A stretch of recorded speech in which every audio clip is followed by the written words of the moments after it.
La historia de Espartaco inicia en Tracia, una región que abarcaba el actual territorio de Bulgaria, parte de Grecia, Rumanía, Macedonia y Turquía. Tracia estaba conformada por aproximadamente 40 tribus distintas que se distribuían a lo largo de este sector. Espartaco nació en el año 113 a.C. en el seno de la tribu tracia de los Maediomedos, quienes habitaban en las cercanías del río Estrimón Sur, entre el lago Kirkini y el río Nesto, en lo que hoy es Grecia y la parte meridional de Bulgaria, una región helenizada que formaba parte del reino de Macedonia. Sin embargo, hay otros registros que lo sitúan en la tribu Besi, la cual ocupaba un territorio en las montañas de Ródope, un poco más al este de la ubicación anterior. Espartaco no era un nombre común, ya que solo era utilizado por la nobleza de diversas dinastías tracias. De hecho, existen registros de 5 reyes tracios con ese nombre. Su habilidad como estratega es otra indicación de que Espartaco pertenecía a una familia real. Logró convertir a los esclavos y campesinos en un ejército capaz de enfrentarse con éxito a las legiones romanas durante 3 años en su Tracia natal, antes de ser capturado. Al ser parte de la familia real, recibió entrenamiento en guerra desde su infancia, por lo que su formación como gladiador solo complementó su conocimiento de armas y la dinámica del espectáculo, ya que era un experimentado y astuto guerrero. No te pierdas los detalles más increíbles de la vida de Espartaco. Sigue viendo para descubrir cómo un esclavo se convirtió en un líder legendario. En su rol de líder, participó en batallas junto al rey tracio Mitrídates VI, conquistando territorios en el este como el reino del Bósforo, Asia Menor, actual Anatolia turca, y Cólquida, actual Georgia. En su regreso a las montañas Ródope, se encontró con la invasión romana compuesta por aproximadamente 100.000 soldados, con el objetivo de proteger la capital Besi Besapara. Esta se encontraba ubicada en algún lugar entre las ciudades búlgaras actuales de Pasartzik y Plovdiv y el templo en honor a Dionisio, el dios del vino, al cual los tracios adoraban y posteriormente adoptado por la mitología griega, los romanos lo conocían como Bacó. Sin embargo, no logró triunfar, la ciudad fue devastada, el templo destruido y Espartaco mismo fue capturado. La esposa de Espartaco era sacerdotisa en este templo. Generalmente, los puestos de los oráculos eran ocupados por personas de los estratos sociales más altos, lo cual es otra indicación de la alta posición social de su esposa y de Espartaco mismo. Cuando los romanos capturaron a Espartaco, su esposa intentó liberarlo pagando el rescate con todas las riquezas de la familia. Los romanos incumplieron el acuerdo y se quedaron con las riquezas sin liberar a Espartaco. Fue enviado a Roma e incluso capturaron a su esposa y a su hermana. Después de reprimir las revueltas de los tracios, el comandante de las tropas romanas en Tracia, Lucuyus, dio la orden de amputar la mano derecha de todos los tracios que se habían resistido a la ocupación romana. Como resultado, muchas mujeres, ancianos y niños tuvieron que refugiarse en las cuevas de las montañas de Ródope, donde se han encontrado restos óseos de ellos. Otros tracios de esta tribu fueron obligados a emigrar al norte. Otra versión de la historia de Espartaco y su llegada a la península itálica sugiere que Espartaco, al ser hijo del rey de los Medos llamado Tipas, quien gobernó entre los años 119 y 90 a.C., ofreció la amistad de su tribu a Roma, por lo que, como parte del acuerdo celebrado con los romanos, lo entregara como rehén y garantía en cumplimiento del pacto. Esto era algo común en aquellos tiempos, y así fue como Espartaco terminó viviendo en una de las ciudades del Imperio Romano. Esta explicaría por qué, durante su estancia en la escuela de gladiadores de Capua, Espartaco estuvo acompañado por su esposa, lo cual está comprobado. Sería impensable que un esclavo común tuviera ese privilegio. No obstante, con el tiempo las relaciones entre Roma y la tribu Maedi se deterioran, lo que lleva a que Espartaco ya no pueda desplazarse con libertad y sea convertido en esclavo y gladiador. Algunos gladiadores que lo acompañaron dejaron constancia de lo que él les relataba. En su tierra natal, Tracia, él era líder de su tribu. Poseía una gran casa, rebaños de ovejas, bueyes y caballos. Era rico y feliz junto a su familia. Cabalgaba por las montañas de Pirin, disfrutando de la libertad. Tenía esposa, un hijo y una hermana llamada Maritza, quien se convertiría en una famosa compositora y cantante conocida como Rodopeya. Cabe mencionar que Maritza es el nombre actual del río más largo que atraviesa Bulgaria, pasando por la ciudad de Plovdiv y desembocando en el mar Egeo. Sin embargo, Espartaco también tenía dotes para la música, él mismo dio origen al himno de los gladiadores. En estas escuelas, los prisioneros de guerra y los delincuentes convictos, considerados como esclavos, eran entrenados para luchar hasta la muerte en los Juegos de Gladiadores. En el año 73 a.C., mientras estaba en la escuela de gladiadores, donde los prisioneros de guerra y los delincuentes convictos, considerados como esclavos, eran entrenados para luchar hasta la muerte en los Juegos, Espartaco planeó una rebelión con la ayuda de sus compañeros celtas Casto y Cánico, así como los galos Crixo y Enomao. Armados con utensilios de cocina, lograron escapar de las legiones que los perseguían. De los 200 rebeldes, solo 74 lograron huir, incluyendo una mujer que se cree que era la acompañante de Espartaco. Los líderes de la rebelión tenían seguidores esclavos por distintos motivos: por etnia, por estrategas, por aptitudes guerreras y posiblemente por su carácter de nobles, antes de ser capturados por Roma. En el trayecto, atacaron un convoy que llevaba armas de gladiadores y se apoderaron de él. Al enterarse del atraco, los romanos no le dieron mucha importancia a este incidente y enviaron desde Capua un pequeño grupo de soldados, los cuales fueron derrotados. Los esclavos rápidamente reemplazaron sus armas de gladiadores por auténticas armaduras romanas, lo que causó confusión entre las legiones al enfrentarse a un ejército con la misma apariencia que el suyo. Seguidamente, buscaron refugio en el monte Vesubio, desde donde comenzaron a realizar actos de sabotaje contra las ciudades cercanas.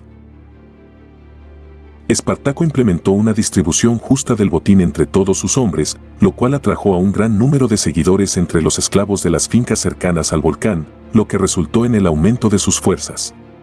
Tras esta primera derrota, los romanos enviaron una unidad de 3.000 hombres liderada por Cayo Claudio Glabro. A pesar de ir en contra de la doctrina militar y subestimar a los exesclavos, Claudio Glabro estableció su campamento al pie de la montaña, sin poner una valla de protección, justo en el único camino que descendía desde la cima. Al enterarse de esto, Espartaco ideó un plan brillante. Sus hombres descendieron por la parte más empinada del volcán, atados con cuerdas a las cepas de un viñedo silvestre, y sorprendieron a los soldados romanos, causándoles muchas bajas y obligando a los supervivientes a huir desordenadamente. Fue la primera gran victoria de Espartaco, en lo que luego se llamó la Batalla del Vesubio. Pasada la Batalla del Vesubio, Espartaco y sus compañeros Crixo y Enomao se enfocaron en formar un ejército disciplinado y regular que pudiera enfrentarse exitosamente a las poderosas legiones romanas. Entre los esclavos se encontraban médicos, carpinteros y sacerdotes. También fabricaron armas, se organizó la infantería y la caballería. Con la constante llegada de esclavos de diferentes partes del imperio, lograron reunir entre 50.000 y 60.000 hombres. Como consecuencia, la rebelión se propagó por todo el sur de Italia. Numerosas ciudades como Ñola, Nuceria, Turios y Metaponto fueron conquistadas y saqueadas por los esclavos, quienes ejecutaron a los dueños de esclavos y cometieron actos de crueldad contra sus antiguos opresores. Posteriormente, se elaboró un plan para futuras acciones: escapar de Roma dirigiéndose hacia el norte y abandonar Italia cruzando los Alpes. Esta era la única oportunidad de alcanzar la libertad para la mayoría de ellos, ya que al salir de Italia, muchos rebeldes podrían refugiarse en territorios que aún no estaban bajo el dominio de Roma, como Germania. Dado que los esclavos no tenían experiencia militar, las fuerzas de Espartaco demostraron cierta creatividad en el uso de los recursos locales disponibles, lo que resultó en la implementación de tácticas ingeniosas y poco convencionales al enfrentarse a los disciplinados ejércitos romanos. Los esclavos rebeldes pasaron el invierno armando y equipando a sus nuevos reclutas. Los romanos enviaron 2 legiones desde la frontera norte de Italia para enfrentar a los rebeldes. Estas legiones estaban bajo el mando del pretor Varinio. Este intentó rodear a Espartaco con una maniobra en forma de tenaza, dividiendo sus fuerzas en 3 columnas. Sin embargo, Espartaco, bien informado por sus espías, aprovechó la división de las fuerzas romanas y derrotó por separado a los 2 ayudantes de Varinio. Luego, atacó directamente a sus fuerzas comandadas, llegando incluso a capturar a los lictores del pretor y su propio caballo. Esto obligó a Varinio a huir a pie. Surgieron desacuerdos entre los rebeldes, lo que llevó a la separación de un grupo conformado en mayoría por galos y germanos, aproximadamente de 20.000 hombres, liderados por Crixo. Espartaco deseaba que sus soldados abandonaran Italia y dirigía sus tropas hacia el norte. Crixo y su ejército se encaminaron hacia el sur con el objetivo de sitiar a Roma. Sin embargo, Crixo no era estratega como Espartaco, lo que llevó a que el propretor Arrio, ayudante de Helio, los interceptara y aniquilara cerca del monte Gargano, en Apulia. En este enfrentamiento, Crixo mismo cayó en combate. Quédate con nosotros hasta el final para conocer cómo la revuelta de Espartaco cambió el curso de la historia romana. Espartaco, con estrategias brillantes, en los pasos de los montes Apeninos, avanzó hacia el norte y enfrentándose a la legión de Léntulo, la venció, luego se volvió y aniquiló el ejército de Helio, obligando a las legiones romanas a retirarse. Hizo ejecutar a unos 300 soldados romanos capturados para vengar la muerte de Crixo, obligándolos a luchar entre ellos hasta la muerte, como gladiadores. Los ejércitos consulares, tras su derrota, regresaron a Roma. Mientras se reorganizaban, Espartaco y sus seguidores se dirigían hacia el norte. Los cónsules volvieron a enfrentarse a Espartaco en algún punto de la región del Piceno y nuevamente fueron derrotados. Los romanos, angustiados al ver que sus legiones en Italia no eran suficientes para vencer a los rebeldes, realizaron un último intento para evitar que salieran de la península. El gobernador de la provincia de la Galia Cisalpina, el cónsul Cayo Casio Longino, reunió todas las fuerzas disponibles y esperó la llegada de Espartaco al Valle del Po, en la ciudad de Módena. Espartaco dio batalla al cónsul y lo venció, tras lo cual podría cumplir su plan de cruzar los Alpes, pero en lugar de eso regresó hacia el sur. Una explicación sería que en ese momento los rebeldes estaban tan entusiasmados por sus victorias que deseaban culminar su venganza tomando Roma, y Espartaco se vio obligado a someterse para no perder el control de su ejército. Acorralaron y saquearon la ciudad de Turios, campiñas y territorios circundantes, armándose y cambiando los botines a mercaderes por bronce y hierro, enfrentándose ocasionalmente con fuerzas romanas, que siempre acababan derrotadas. Craso, enterado de que trataban de pasar a Sicilia, construyó de mar a mar una línea fortificada de unos 65 km para encerrarlos en el extremo sudoccidental de la península itálica, compuesta de un profundo foso y vallas de 4,5 metros de altura. Espartaco empleó una táctica utilizada por Aníbal contra los romanos más de 100 años antes. Durante la noche reunió lo más que pudo de ganado, colocó antorchas en sus cuernos y los emitió hacia la valla. Los romanos, concentrados al punto donde se dirigían las antorchas, pronto descubrieron que no eran hombres, sino reses. Los rebeldes aprovecharon a cruzar la valla por otro sector sin inconvenientes y regresaron a Lucania, actual Basilicata. Mientras, Espartaco y su ejército llegaban a Campania, en los alrededores del límite de la ciudad de Turi y necesitados de armas, en sus intercambios comerciales solamente debían aceptar hierro y cobre, materiales necesarios para fabricar sus armas. Cuando llegaron al mar Tirreno, en la zona de Calabria, entró en contacto con los piratas de Cilicia, quienes prometieron darle una flota para transportar a los rebeldes a Sicilia con el fin de hacer de la isla una fortaleza impenetrable, o simplemente huir por mar a otras latitudes. Tras pérdida de fe en Craso, la idea del Senado romano era acercar a los esclavos desde 3 frentes: noroeste, Pompeyo; suroeste, Craso; y este, Lúculo.